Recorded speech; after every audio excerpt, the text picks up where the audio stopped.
예. 질의응답은 일단 이렇게 다 듣고 와서 같이 진행하는 걸로 하고요. 박정훈 군께서 이어서 같이 해주세요. 동의.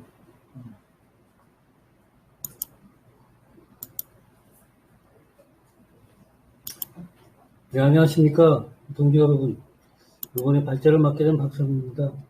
여러 동지들이 이렇게 다 보이시고 또 온라인으로도 많은 동지들이 지금 와 계셔서 오늘 아주 즐거운 마음으로 제 의견을 좀 발표를 하고자 합니다. 무엇보다 이제 저희가 한 5가지, 6가지 쟁점을 제출해 놓은 거가 있기 때문에 그 쟁점에 대한 간단한 저의 입장을 피력하고 그다음에 제 발제문, 발표문들에 대해서 좀 설명을 드리고 이런 시간을 갖도록 하겠습니다. 선거와 변혁운동의 관계에 대한 사회주의 이론의 변화 과정.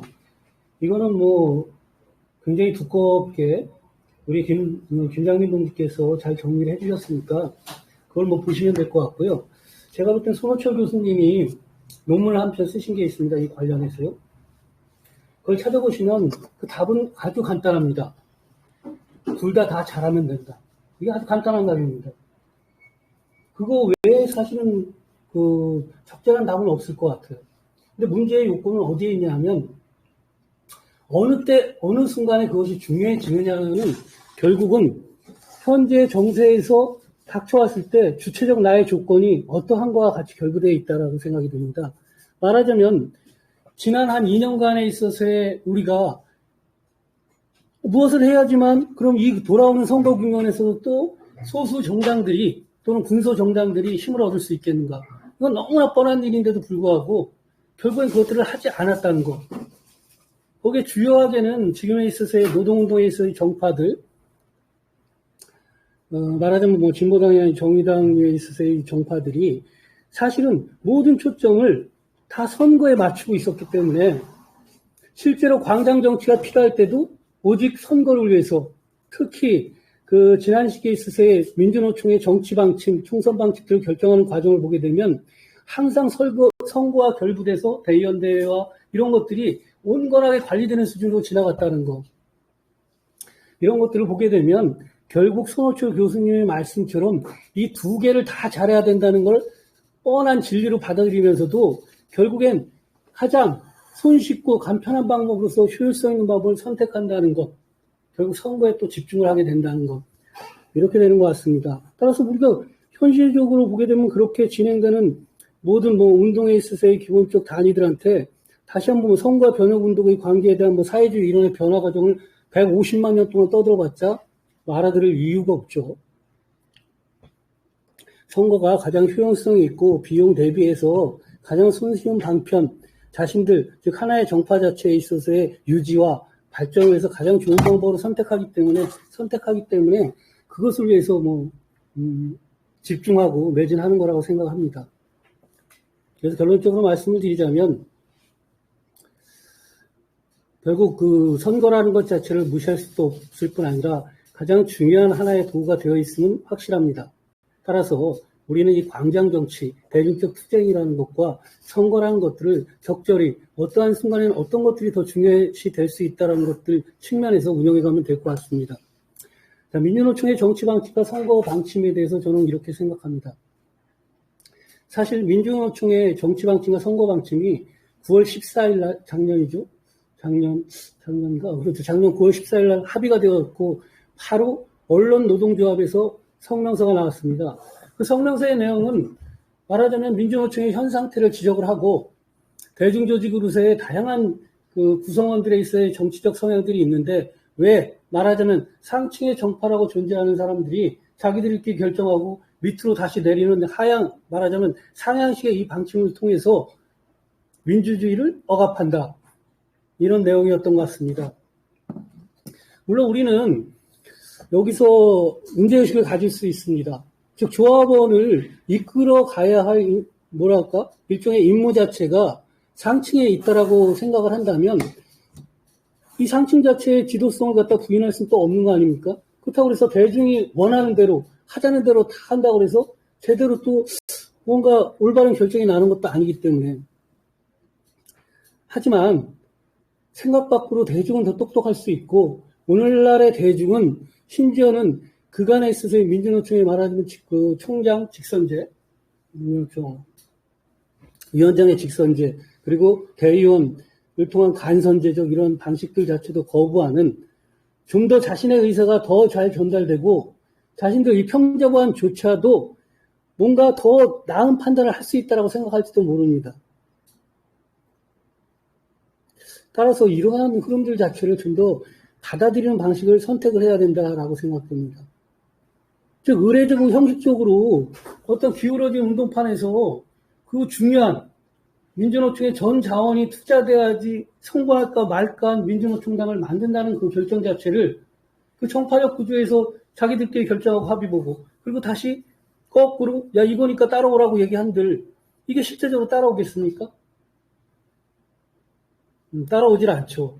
따라서 아무도 관심이 없고 또 이 합의를 어겼다고 난리가 나도 또 그래서 관심이 없고 이거는 확실하게 가장 민주적이어야 될 민주노총 자체에서 이런 일이 벌어진다는 건 분명히 우리가 문제의식을 가져야 됩니다. 따라서 지금도 늦지 않았다. 비록 우리가 합의를 했다 할지라도 그것을 어긴 것에 대해서 명확하게 책임을 묻고 또 두 번째로 여기에 대해서 확실하게 다시 한번 실천적 방안으로 전 조합원한테 호소하고 이럴 수 있는 방안들을 구축을 하면서 뭔가 다시 민주노조적 운동을 전 사회적 민주의식의 발전에 맞는 정도에 있어서의 그 정도 수준에 있어서의 운동을 다시 한번 끌어내지 않는다면 참으로 힘들다. 참으로 힘들다. 여러분이 다 보시는 그만큼의 그 정도밖에 할 수 없다. 그런 생각이 듭니다. 따라서 총평을 하자면 굉장히 불쾌하다. 민주노총의 정치방침, 선거방침에 대한 평가는. 자, 세 번째는 이제 민주당 주도의 그 비례연합정당에 대한 평가, 이 부분이 있습니다. 제 개인적으로는 그렇습니다. 앞서 말씀해 드린 대로 선거와 변혁운동의 관계에 대해서 또 광장정치와 이러한 전반적인 관계에 있어서 그것들을 열려진 관계로 보는 것과 마찬가지로 또 이것도 민주당 주도의 비례연합정당에 참가하든 안 하든 이거는 각 주체의 조건이라고 합니다. 그것 자체가 아주 혐오스럽거나 터부시 되면서 금기된 소도의 형태로 있을 필요는 없다. 이런 부분은 분명히 있습니다. 단지 여기서 또 부딪히는 문제는 그겁니다. 여전히 민주노총이라는 이 대중조직을 자신의 쌈짓돈으로 활용을 하면서 플랜 B 정도로 생각을 하면서 저쪽에서 안 되면 이쪽. 마치 저 놀고 양손에 두 떡을 들고 공기놀이를 하듯이 이러한 행태들 자체가 문제라고 보는 겁니다. 이거는 다시 한번 자신들을 지지해주거나 평조합원들에 대한 무시이자 민주주의에 대한 배신적 행태이라고 생각하기 때문이지 민주당 말하자면 민주당대 또는 그 큰 정당 자체를 둘러싸고서 반윤석열 전선이 쳐졌을 때 그것의 함의 자체가 민주적 전선에 분명히 필요하다라고 치면 또 한편으로 참가도 할 수 있습니다. 단지 문제는 자기의 정치를 분명히 하늘것 속에서 해야 된다는 거죠. 그것만이 유일하게 자신의 정치적 방침을 갖고 자기의 간판을 걸고 대중한테 호소를 하는 거고 자기의 지지표를 획득하는 행위라는 거죠. 발전을 종합평가하고 있습니다. 아니 이제 이거 하나씩 다 얘기를 했죠. 예. 자기 입을 핵심적으로 얘기해요. 예, 한국정당민 선거에서 이건 요 안에서 얘기를 하면 될 것 같으니까요. 자, 각기의 의견들을 좀 얘기를 했고요. 발제문을 사실 약간 문학적으로 써갖고 군데군데 중요한 내용들만 제가 말하고 싶은 내용들만 얘기를 하겠습니다. 그러니까 모두가 승리한 선거였다는 전국전망을 이렇게 표현한 거는 사실 21대 총선의 결과는 103석 정도를 얻었습니다. 국힘당이 전체 비례까지 포함해서. 그렇기 때문에 따지고 보면 지금 한 107석, 108석 이렇게 얻었으니까 5석 정도 더 얻은 거죠. 전반적으로 과반을 넘지 못한 상태에서의 패배이긴 하지만 어쨌든 최선을 다해서 개헌 저지선을 지켜놓고 전대의 득표보다는 더 많이 해서 의석수를 확보했다. 이런 면에서 윤석열 자체도 할 말이 있다. 또한 민주당 자체는 실질적인 거대 야당으로서의 다시 한번 가능성을 보였기 때문에 그들도 승리라고 생각을 할 것이고 또한 조국 혁신당 같은 경우에도 12석 창당 한 달 정도 만에 그 연휴에 어떻게 됐든 12석을 획득했기 때문에 또한 승리라고 얘기할 수 있을 것 같습니다. 말하자면 여기서는 그 세 개의 정당을 중심으로 한, 왜냐하면 진보동정 자체가 가지는 그 득표율 또는 대중적 영향이 현격히 저하된 상태 속이기 때문에 사실 정세에 커다란 영향을 못 미치기 때문에요. 예, 그런 면에서 이제 살펴봤고요. 사실 요번에도 선거나 이 투표 과정을 보게 되면 한편 서쪽이죠. 서쪽에 있어서의 전라도 지역, 역사적으로 이 민주적인 이념성을 가진 지역과 그에 반하는 지역, 그 투표는 변함없이 사실 몰표가 형성이 됐고요. 그 다음에 강남 3구, 강남 3구 송파까지 이제 포함을 하는 건데요. 뚜렷한 계급 지향 투표를 한 반면에 노동자 밀집 쪽에서는 사실 여타의 다른 지역과 크게 다를 바 없는 투표가 이루어졌습니다. 울산 같은 경우도 50대 50뭐해서 김태선이 되기도 하고, 이런 식의 뭐 특별하게 뭐 70%가 뭐 찍히고 60%가 찍히고 이런 특출난 팀은 없었다는 거.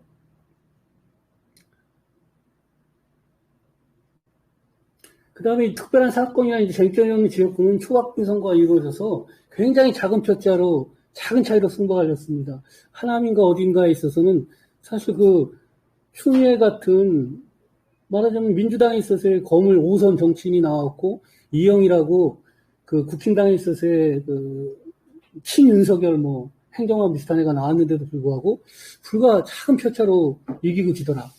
이건 우리가 전반적인 어떤 유권자 의식 지형이 진보적으로 변했다라고 평가를 하는 것 속에서도 여전히 보수가 균형점을 유지를 하면서 집권 세력으로 강고하게 존재를 하고 있다는 거죠.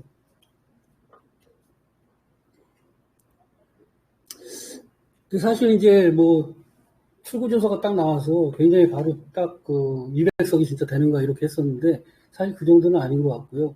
지난 사실 2년간을 생각해보면 너무 많은 윤석열의 실정이 있었기 때문에 그에 반대하는 또 시민적 정치의식이 높았기 때문에 좀 더 뭔가 그 적극적인 더 아주 변혁적인 어떤 그런 그 투표의 결과가 생길 줄 아는데 그 외에는 못 미친 것 같습니다. 사실 이것은 면면이 따지고 보면 그 국면을 갖다 좀 더 급진적으로 발전시킬 수 있는 어떤 정당의 역할이 없었다는 거. 여러분들도 다 기억하실 겁니다. 뭐 불과 작년까지만 해서도 정의당이 뭐 노동당이니 기타 등 모든 정당들은 윤석열에 대한 또는 정치에 대한 어떤 그 접근 뭐 이런 거 4월달, 5월달, 6월달 정도까지도 아마 거의 없었던 것으로 봅니다. 참석자들의 네. 입으로 얘기할 수 있도록 네. 하는 게 필요하지 않겠어요? 일단 당하지 맙시다. 이거 발제 끝나고 발제 다 끝나고 이제 그렇죠? 네. 조금 더 손보라는 예, 40% 그러니까. 어쨌든 이번 선거에서 윤석열 자체도 정말 열심히 했죠.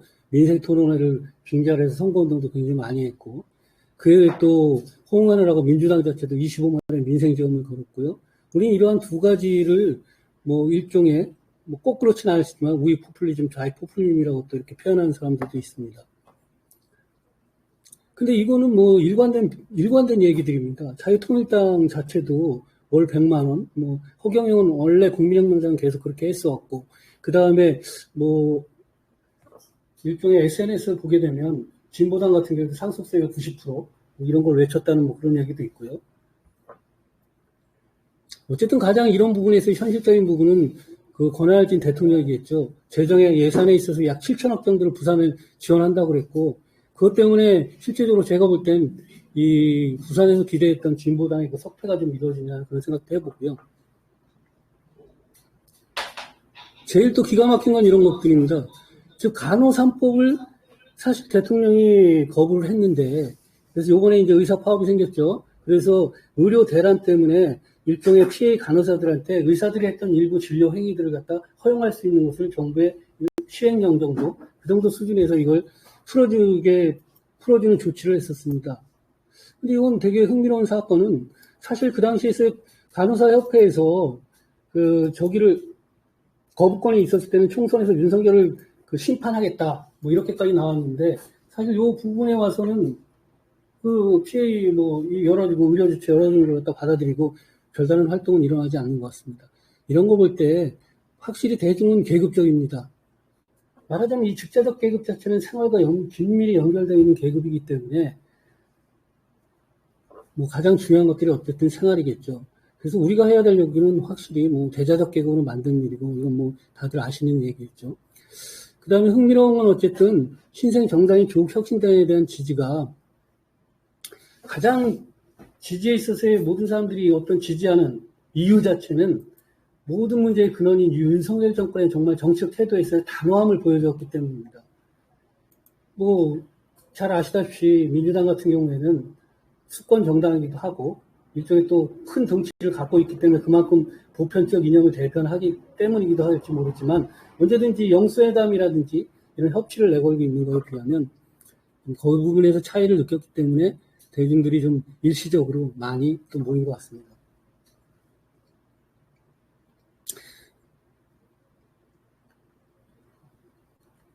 이 투표율은 좀 한번 흥미롭더라고요. 그러니까 사실 역대 최고를 기록하고 투표율과 사전 투표율이 좀 있었잖아요. 근데 본 투표는 그에 비해서 좀 이상한 양상을 좀 보였는데요. 4시 후에 급격히 투표율이 떨어지면서 최종 투표율이 마르면서 67%로 마감했거든요. 아마도 근데 이때 벌써 약간의 이 접전적 양상들은 그 민주당에서도 캐치를 했나 봐요. 그 당시에 원래 4시 정도 지나서 투표 독려하는 문자들 같은 건 안 보내고 그러는데 그런 것까지 보내는 거거든요. 그리고 여기서 서울 지역의 투표율이 굉장히 높았던 것도 좀 참고할 만합니다. 앞서 말씀드렸듯이 어떤 계급 투표의 양상들, 서울은 이상하게 좀 더 이전보다는 좀 보수대전 경향도 보이고 있기 때문에 그런 것도 좀 포함이 되지 않나 생각이 되고요.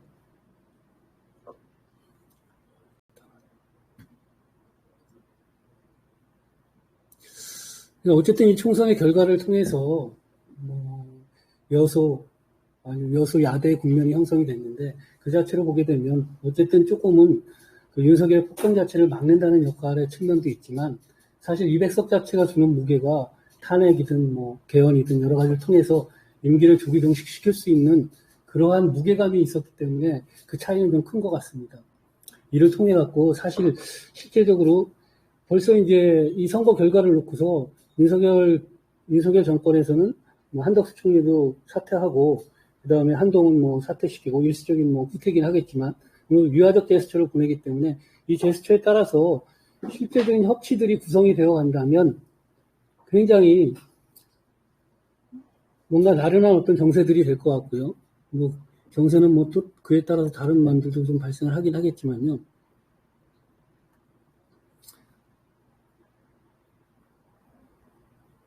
결론적으로 제가 말씀을 드리고자 하는 거는 사실 우리가 스스로 우리를 대중적 영향을 가진 아주 강력한 정치적 수쟁장으로 성장시키지 못했기 때문에 그 사이를 비집고 있던 진보정당은 사실 또 정치적 영향을 상실했고요. 그렇게 보면은 우리도 급진적 대중의 한 부분에서 우리의 정치적 요구도 정말 3년은 너무 길다가 돼야 되지 않을까라는 생각을 합니다. 조국혁신당의 급진적 대중의 지지를 받는 만큼 우리가 그 급진적 대중의 한 부분이기 때문에 사실 더욱더 이 민주주의 시스템을 좀 더 촉발시키는 그런 촉매제가 좀 돼야 되지 않을까라 생각합니다. 그래서 앞으로 보게 되면 약 한 9월까지, 9월이면 정기국회가 개원을 하는데요. 그러면 이제 한 4개월, 5개월 여기가 굉장히 중요한 국면인 것 같습니다. 그 사이에 이제 어느 정도 다 타협되고 느슨한 정세가 가면서 흘러가면 정기국회에서는 맨날 그 뻔한 말씀만 보면서 국회가 흘러가겠죠. 자, 그리고 이제 총선에서 이렇게 이제 1번과 2번을 나눈 건 1번은 이제 전체적인 정세에서 흘러가는 국면을 보기 위해서 제가 말씀을 드린 거고요. 2번은 이제 진보정당이 과연 한 일들 총선에서 무엇인가. 이것도 사실 참 어려운 문제입니다. 정당을 한 번 만들어서 의석들을 획득하고 하게 되면 사실 비용이 많이 들어가게 돼요. 왜냐하면 당의 기기도 많이 생기고 당직자도 많이 생기니까요. 무려 정의당 같은 경우는 30여 억의 빚이 있다고 얘기하니까요. 그럼 이거는 하나의 순환고리에 빠지게 되는 거예요. 계속 돈을 벌어온다는 건 말하자면 정당 보증이나 밖에서 의석수를 늘려야 되고 의석수를 늘리기 위해서는 어떤 형태로든 좀 더 이 양당이든 어디가 차지하지 않는 새로운 영역을 개척하다 어떤 새로운 유권자 시장을 개척해서 표로 그걸 만들어 와야 되고 그렇다고 매번 투자한다고 해도 소득이 들어오질 않지 않습니까? 지금 5천만 원을 투자했는데 한 명도 안 되게 되면 5천만 원 손해되고 또 빚이 생기고 이러다 보니까 제도적 정당을 계속 유지하게 한다는 건 참으로 힘든 일이 된다. 특히 새로운 시장을 찾는다는 측면에서 보게 되면 제가 2017년 얘기를 했지만 사실 정의당 같은 경우에는 페미니즘, 뭐 또 소수자, 이런 쪽에 있어서의 갑자기 의제들을 가장 중심적인 의제로 놓기 시작을 했잖아요. 이게 바로 새로운 시장이죠, 새로운 시장. 근데 과연 이 새로운 시장이라는 건 정치적 유행만큼이나 굉장히 빨리 진행한다.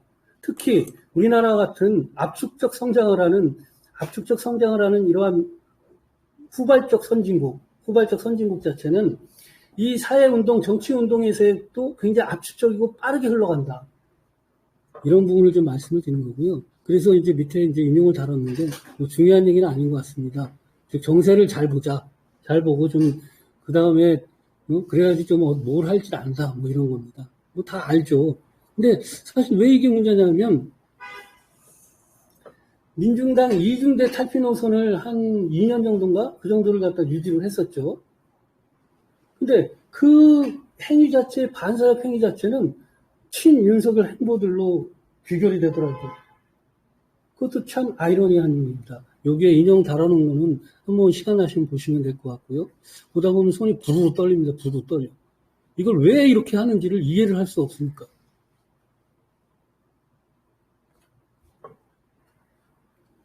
어쨌든 이번 총선에서 녹색정의당은 약 2.14%의 비례 득표를 했는데요. 2%를 넘기게 되면 4년간 정당보증금을 지급받게 됩니다.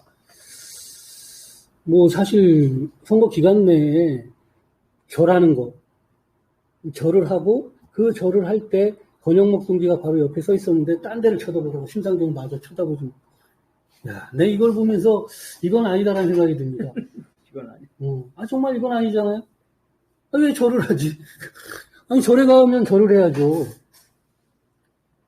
근데 아무리 제도권 정치고 부르주아 정치라 할지라도 어떤 정치에 있어서의 정당의 대표자든 정당 자신이 정치인으로서 앞장서 나간다는 건 이 대중을 대변해서 가장 굳센 돌도 맞을 수 있고 가장 강력하게 싸워줄 수 있는 사람이 필요하지 저라는 사람이 왜 필요한지를 이해할 수가 없습니다.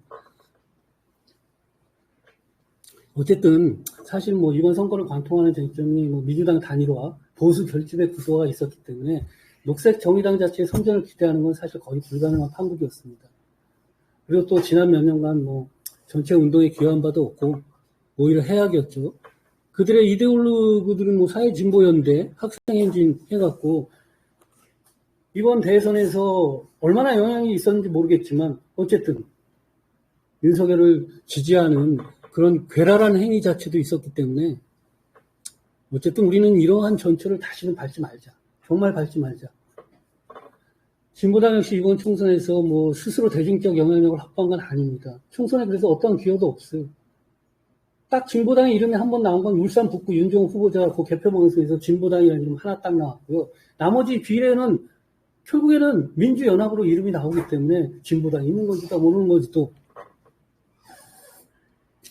이 문제의 중요성은 진보당이 비례연합 정당에 참여했기 때문에 표를 준 것이 아니라 결국 민주당을 지지하는 층의 표를 얻어왔다고 그럴까요? 그걸 통해서 금배지 하나를 그냥 찾게 된 거, 그 외에 커다란 의미가 없다는 거예요. 그건 각종 선거에서 다 보여지는 의미입니다. 그 강창희 후보 자체가 전주 을에서 보궐선거로 됐을 때 36% 정도의 득표를 했지만 이내에 10%, 요번 총선에서는 10%로 쭈그라드는 거. 물론 이제 10% 자체도 많이 얻었다고 볼 수 있지만, 이렇게 되는 걸 보면 자기 간판을 얻지 못한 표들은 결국 민주당의 표라는 거죠. 그런 형국에서는 계속 민주당한테 갈 수밖에 없죠. 즉, 민주당이 중도주의라고 얘기를 하면 자신들이 전술적 선택으로 그 안에 들어간 게 아니라 그 정치적 올감에 같이 한 몸으로 가는 거예요.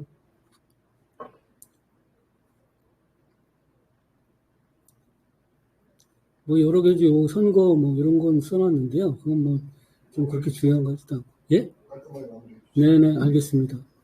그래서 어쨌든 중요한 건 40년 동안 인민전선 노선을 쭉 해왔는데 어떻게 된 게 전술이라고 얘기하면서 이 전술은 일관성이 있냐 이거 40년 동안 한 번도 변하지 않는 전술 이걸 전술이라고 얘기를 해야 되는지 전략이라고 그걸 통해서 남겨진 건 뭐냐 결국엔 민주당과 진보당은 한 몸으로 뗄 수가 없다.